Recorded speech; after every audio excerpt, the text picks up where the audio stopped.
Ug karon piti magpurga ta sa tuang 2 months old o kapit na mo 3 months atong gulpihon raw usahon na nato sila purga para piti ang ilahang mga lawas, mga bitok nila mangguwas. Og mora ni atong gamiton nga purga. Tara. Mora na siya.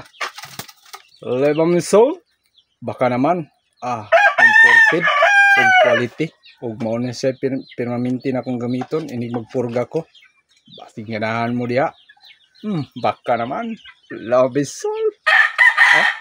Levamisol hydrochloride of the sensol o Estanero Plus. Basta Levamisol piti ang imong manok og patay ang imong bitok.